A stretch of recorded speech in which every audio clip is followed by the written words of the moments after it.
గౌరవనీయులు కేటీఆర్ గారిని కోరుతా ఉన్నాం. ఇది మేము కూడా ఒకటి అప్పీల్ చేయడం జరిగింది అధ్యక్ష. మేము ఆ మున్సిపల్ బిల్కి సంబంధించి కానీ ఇప్పుడు సీతక్క గారు కూడా ఒక అప్పీల్ చేయడం చాలా ఇంపార్టెంట్ బిల్కి సంబంధించి. ఇప్పుడు ఆరోపణలు ప్రత్యారోపణలు చేయాలనుకుంటే వేరే డిస్కషన్. సార్ ఈరోజు నేను చెప్తా ఉన్నాం అధ్యక్ష, దానికి సంబంధించి మీరు వేరే రూపంలో పోయి దీన్ని ఆపు చేయకుండా ప్రయత్నం చేయాలని అందరినీ కోరిన, మిమ్మల్ని కోరిన, ఎవరిని కాదు, అందరినీ కూడా ఎవరన్నా ఈరోజు ఈ బిల్లు ప్రవేశపెట్టిన తర్వాత ఏదో రూపంలో పోయి దీన్ని కాంగ్రెస్ ప్రభుత్వానికి మంచి పేరు రాదు. కాంగ్రెస్ ప్రభుత్వం అని కాదు, బలహీన వర్గాలకు సంబంధించి దయచేసి ఇంతకుముందు మా సహచరులు పొన్నం ప్రభాకర్ గారు చెప్పినట్టు మీరు ఆమోదం తెలుపుతా ఉన్నారో లేదో అని రెండు విషయాలు చెప్పి ఈ బిల్లును మనం పాస్ చేసుకుంటే బాగుంటుందని మా అభిప్రాయం. అదే మా సలహా, మా సూచన కూడా కోరుతా ఉన్నాం అధ్యక్ష. సీఎం గారు కనుక రాజకీయపరమైన అంశాలు మాట్లాడకపోతే మాకు కూడా మాట్లాడాల్సిన అవసరం లేదు. నేను సభ దృష్టికి, సభ్యుల దృష్టికి, రాష్ట్ర ప్రజల దృష్టికి వాస్తవాలు చెప్పాలి కాబట్టి నేను చెప్పాను. కానీ మాకు వేరే ఉద్దేశాలు లేవు అధ్యక్ష. సంపూర్ణంగా ఈ బిల్లును స్వాగతిస్తున్నాం, సహకరిస్తున్నాం, కావాలి సలహాలు కూడా ఇస్తున్నాం. స్వీకరిస్తారా లేదా మీ విజ్ఞత, దీనికి మేము చేయగలిగేది ఏమీ లేదు. కానీ వాస్తవాలు చెప్పాలి కాబట్టి 2018లో మేము జీవో తెచ్చిన మాట వాస్తవం. బలహీన వర్గాలకు 34% రిజర్వేషన్లు ఇవ్వాలని సంకల్పించి జీవో నంబర్ 396 తెచ్చిన మాట వాస్తవం. గోపాల్ రెడ్డి అనే నాయకుడు అడ్డుకున్న మాట వాస్తవం. వారు ముఖ్యమంత్రి గారికి దగ్గరి బంధువు అన్న మాట వాస్తవం. మహబూబ్ నగర్ జిల్లా అన్నది వాస్తవం. అందులో నేనే తప్పు చెప్పట్లేదు, వక్రీకరించట్లేదు. అట్లాగే అధ్యక్ష ఇంకొక మాట నేను చెప్పాలి అధ్యక్ష. ఒక్క మాట దయచేసి నేను ప్రభుత్వానికి కోరుతా ఉన్నా అధ్యక్ష. మీరు మాట్లాడితే ఇందాక వేరే ఫామ్ లో రండి, మరి హౌస్ ఎన్ని రోజులు నడుపుతారో ఇప్పటివరకు చెప్పలేదు అధ్యక్ష. నిన్న మా హరీష్ రావు గారు, ప్రశాంత్ రెడ్డి గారు ఇద్దరు బీఎస్సీలో ఉన్నారు, అడిగారు 15 రోజులు నడపండి, ఎరువుల కొరత ఉంది, 15 రోజులు నడపండి, రాష్ట్రంలో వరదలు వచ్చి సమస్యలు ఉన్నాయి, 15 రోజులు నడపండి, బీసీల సమస్య చర్చిద్దాం, బీసీ డిక్లరేషన్ ఒక రోజు పెట్టండి అధ్యక్ష. బీసీ డిక్లరేషను, ఫార్మర్ డిక్లరేషను, యువజన డిక్లరేషను, ఎస్సీ ఎస్టీ డిక్లరేషన్ పెట్టండి, 15 రోజులు హౌస్ నడపండి. కానీ ప్రభుత్వం పారిపోతుంది అధ్యక్ష, హౌస్ నడపడానికి సిద్ధంగా లేదు. మేమేం చేస్తాం అధ్యక్ష దానికి? We take a strong objection అధ్యక్ష. మేము ఇక్కడే ఉన్నాం అధ్యక్ష, వాళ్ళలాగా పారిపోలేదు. ఈ రోజు కూడా మేము స్పష్టంగా చెప్పడం జరిగింది, మా అభిప్రాయం బీఎస్సీలో చెప్పడం జరిగింది. ప్రజా సమస్యలపై వారు అనేక విషయాలను ప్రస్తావన తీసుకొచ్చినప్పుడు అన్ని విషయాల్లో కూడా డిస్కస్ చేయడానికి మా ప్రభుత్వం తరఫున మేము ఓపెన్ గా ఉన్నాం. We are ready. ఎన్ని రోజులు అంటే అన్ని రోజులు ఈ సభ నడపడానికి ఎక్కడ కూడా వెనుకాడబోము. ఈ రోజు ప్రత్యేక పరిస్థితుల్లో ఉన్న తరుణంలో ఒక పరంగా ఫ్లడ్స్ వచ్చినాయి, గణేష్ ఉత్సవాలు ఉన్న సందర్భము, వాటి అన్నిటిని కూడా దృష్టిలో పెట్టుకొని బీఎస్సీ నిర్ణయం తీసుకుంటుందని అభిప్రాయాన్ని వ్యక్తం చేశాం. కానీ వారు పారిపోతున్నప్పుడు వారు పారిపోయినారు అధ్యక్ష. ఇప్పుడు మేము పారిపోలేదు, ఇక్కడే ఉన్నాము, ఇక్కడే ఉంటాము, మళ్ళా కూడా వస్తాము, ప్రభుత్వంలో ఉంటాము. మీకు ప్రతి లేవనెత్తిన ప్రతి ప్రశ్నకు సమాధానం చెప్పే శక్తి ఉంది, యుక్తి ఉంది, తప్పకుండా చెప్తాం అధ్యక్ష. అధ్యక్ష ఎల్ఏ మినిస్టర్ గారు మాకు మంచి మిత్రుడు అధ్యక్ష, మా జిల్లా. కానీ ఎల్ఏ మినిస్టర్ గారు చాలా తెలివిగా పదప్రయోగాలతో తప్పించుకునే ప్రయత్నం చేస్తున్నారు. ఈ రోజు రాత్రి రేపు హౌస్ వాయిదా ఇస్తారని మీకు తెలుసు, మాకు తెలుసు. ప్రభుత్వం పారిపోతుందా, ప్రతిపక్షం పారిపోతుందా, ప్రజలు నిర్ణయిస్తారు అధ్యక్ష. మేము 15 రోజులు చర్చ జరగాలని మనస్ఫూర్తిగా సభా వేదికగా డిమాండ్ చేస్తున్నాము. పెట్టమని చెప్పి ప్రభుత్వాన్ని కోరుతున్నాము. సహజంగా ప్రభుత్వం ముందుకు వస్తుంది, ఎల్ఏ మినిస్టర్ గారే డిసైడ్ చేస్తారు అధ్యక్ష. ముఖ్యమంత్రి గారి కన్సల్టేషన్ లో చేస్తారా చేయరా వారికి వదిలిపెడతాం అధ్యక్ష. ఇవాళ నేను 2-3 ప్రశ్నలు ప్రభుత్వాన్ని అడుగుతా ఉన్నా అధ్యక్ష. మొన్న నేను బీహార్లో కొన్ని పత్రికల్లో వచ్చిన ప్రకటనలు చూసిన అధ్యక్ష. తెలంగాణలో బీసీ రిజర్వేషన్లు అమలైపోయినాయని చెప్పి బీహార్లో ప్రకటనలు ఇచ్చారు. ఇదెక్కడ చూద్దాం అధ్యక్ష? అసలు ఇక్కడ రిజర్వేషన్ల గురించి ఇక్కడ చర్చ జరుగుతుంది.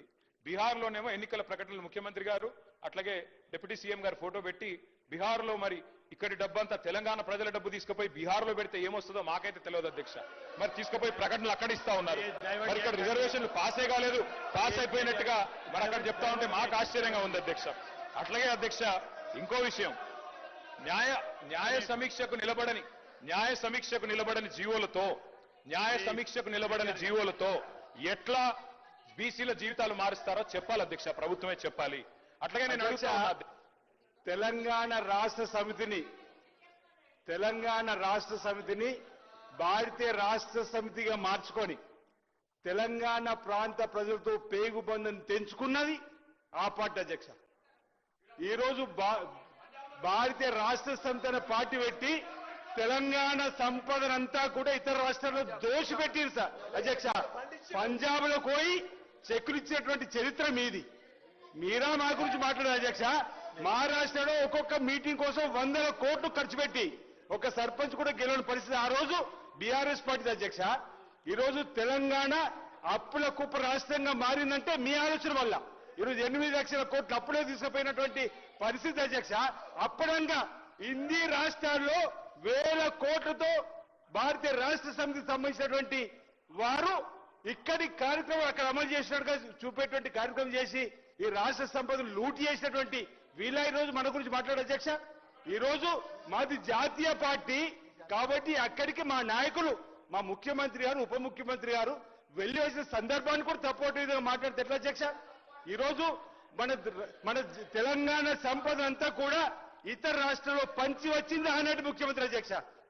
ఈరోజు సభ నడుస్తుంది, ఇందులో ఉన్నాం, సభ పారిపోతుంది అధ్యక్ష అంటున్నారు.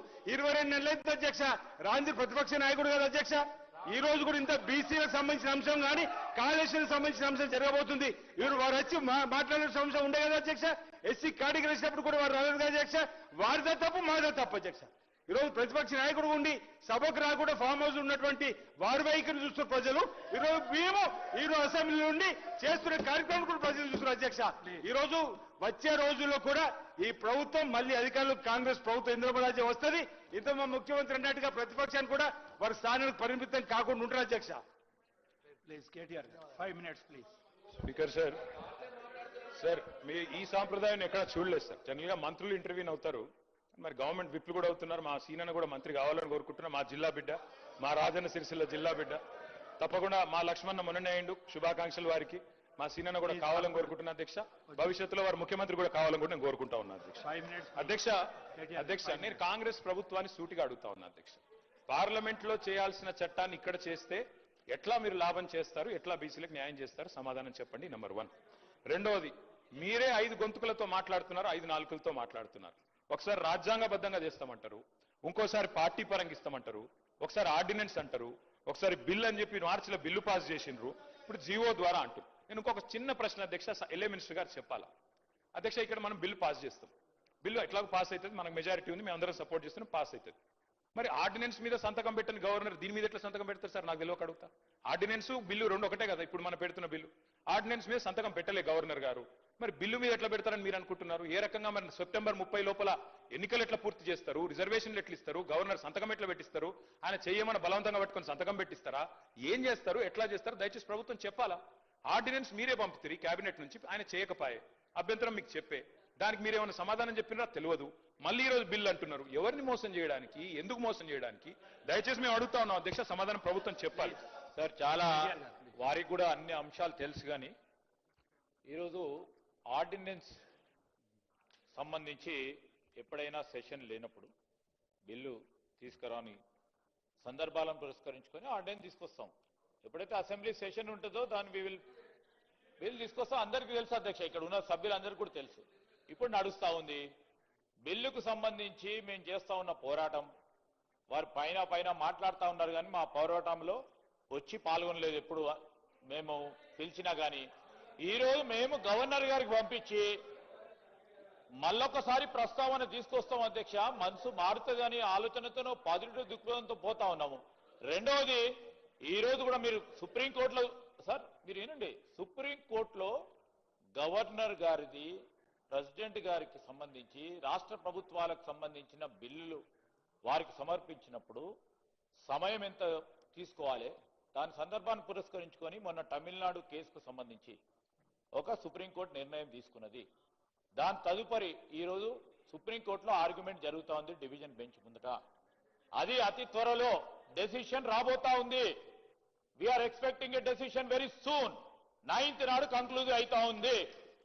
మేము ఈ విధంగా పాజిటివ్ పోతా ఉంటే ఎప్పుడు నెగిటివ్ ఆలోచన చేసే ఆలోచన ఉండకుండా ఇప్పుడే అక్కడ కూర్చున్నారు, ఇంకా నెగిటివ్ ఆలోచన చేస్తే అక్కడెక్కడ ఉంటారు సార్. దయచేసి మేము చెప్తా ఉన్నాం, ఒక డివిజన్ బెంచ్ ఓ పాజిటివ్ దృక్పథంతో నిర్ణయం వస్తుంది.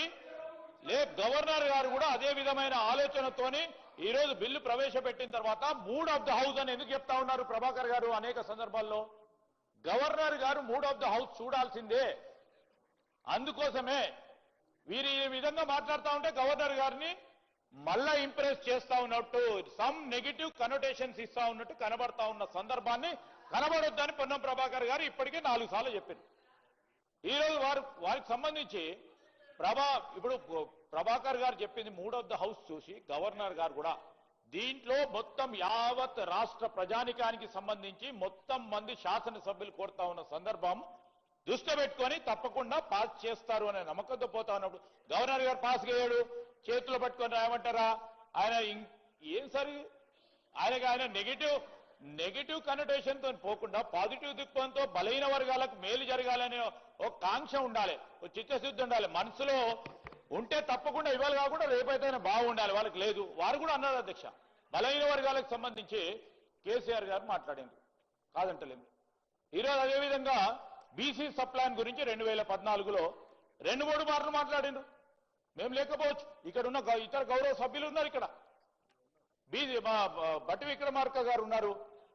ఈరోజు మేము చెప్తా ఉన్నాం 2014లో బీసీ సప్లాన్ పెడతామని ఇదే శాసనసభలో అదే పార్టీకి సంబంధించిన నాయకులు మాట్లాడటం జరిగింది అధ్యక్ష. ఈరోజు మేము సైంటిఫిక్ గా ఎంపరికల్ డేటాను కలెక్ట్ చేసుకొని మరి పోతా ఉన్న సందర్భాన్ని ఇవాళ కాకుంటే రేపో ఎల్లుండో దాన్ని తప్పకుండా చేసి తీరుతాము.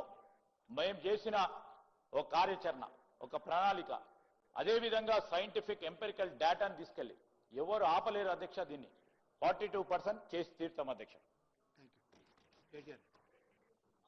సార్ ముఖ్యమంత్రి గారు చాలాసార్లు బయట మాట్లాడుతుంటారు అధ్యక్ష. ఎంతసేపు ఛాయ్ తాగే లోపల అయిపోతాయి, కొన్ని అన్ని నిర్ణయాలు అనుకుంటే అని చెప్తారు అధ్యక్ష. నిజానికి అధ్యక్ష ఇది ఎట్లాంటి సమస్య అంటే మనం ఇక్కడ ఇంకో 10 రోజులు చర్చ చేసినా ఇక్కడ తెగదు. ఎందుకంటే అందరం ఒకటే అభిప్రాయంతో ఉన్నాం. తేలాల్సింది ఎక్కడ అధ్యక్ష?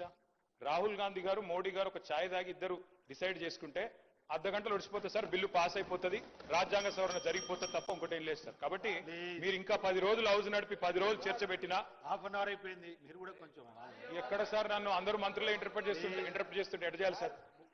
అయిపోయింది 10 నిమిషాల్లో కంక్లూడ్ చేస్తాను సార్. అధ్యక్ష, మేము స్ట్రైట్ గా మా పార్టీ నుంచి అడుగుతుంది ఒకటే సార్. ఇప్పుడు మళ్ళొక్కసారి మీరు మార్చిలో బిల్లు పాస్ చేసిన దానికి దీనికి తేడా ఏంటి? నంబర్ 1, ఆ రోజు ప్రెసిడెంట్ గారి దగ్గర పంపారు.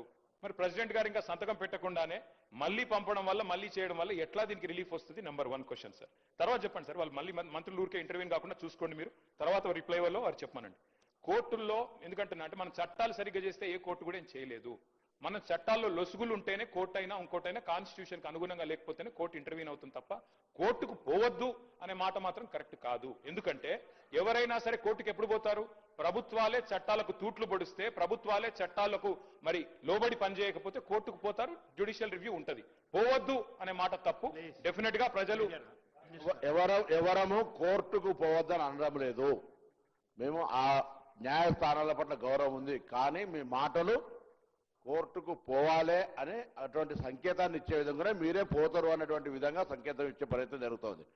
ఇంతకంటే మీరు అన్నట్టుగా నరేంద్ర మోడీ గారు, రాహుల్ గాంధీ గారు ప్రధాన ప్రతిపక్షంగా కూర్చుంటే షెడ్యూల్ 9 ప్రకారంగా వస్తుంది. కానీ ఇలా రాజ్యాంగంలో సుప్రీంకోర్టు జోక్యం చేసుకొని తమిళనాడు కోర్టు ప్రభుత్వంకు సంబంధించిన నివేదికల మీద చర్చించింది. నేను ఇవాళ మీ ద్వారా కోరుతా ఉన్నా, గౌరవ పార్టీ పరంగా మాకు సంబంధించిన కొంతమంది మంత్రులు, సిపిఐ నాయకులు కూనంనేని సాంబశివరావు గారు, ఎంఐఎం తరఫున, అదేవిధంగా బీజేపీకి సంబంధించి మీరు వర్కింగ్ ప్రెసిడెంట్గా మీరు, మీ బలహీన వర్గాల మంత్రి కమలాకర్ గారు రండి. రేపు గవర్నర్ గారు కలిసి 3వ హౌస్కు సంబంధించి వివరిద్దాం. దీనికి సంబంధించి ముందుకు పోయే ప్రయత్నం చేద్దాం. ఎవరైనా అటువంటి ప్రయత్నాలు ఆపడానికి ప్రయత్నం చేస్తే అడుగుదాం. ఇది గాక ఏ మార్గం చెప్తారో చెప్పండి, తప్పకుండా దాని ప్రకారం 42% బీసీలకు స్థానిక సంస్థలో వాటా ఇస్తూ ఎన్నికలు నిర్వహించాలనేది మా ప్రభుత్వ ఉద్దేశం. దీనికి సంబంధించి రాజ్యాంగపరమైన అంశాలకు సంబంధించి ఇబ్బందులు ఉన్నటువంటి మాట వాస్తవమే. దాన్ని ఏ విధంగా ఓవర్కమ్ అవుతామో దానికి సంబంధించి అన్ని రకాలుగా ప్రయత్నం జరుగుతున్నది కాబట్టి చేస్తా ఉన్నాం. ఈరోజు ఆర్డినెన్స్ తొలగించడానికి సంబంధించి తొలగించిన తర్వాతనే మేము పెట్టిన 42% సంబంధించి గతంలో మార్చిలో తెచ్చిన తర్వాత గవర్నర్ గారి దగ్గర నుంచి రాష్ట్రపతికి పోయినటువంటి మాట మీకు తెలియదా? తమిళనాడు ప్రభుత్వానికి సుప్రీంకోర్టు ఎటువంటి ఊరట ఇచ్చిందో తెలియదా? ఇవన్నీ తెలిసిన తర్వాత కూడా మీరు అట్లా మనం నెగటివ్ గా కోర్టుకు పోవద్దని చెప్తారు. మేము ఎప్పుడు కోర్టుకు పోతాను. కోర్టుల పట్ల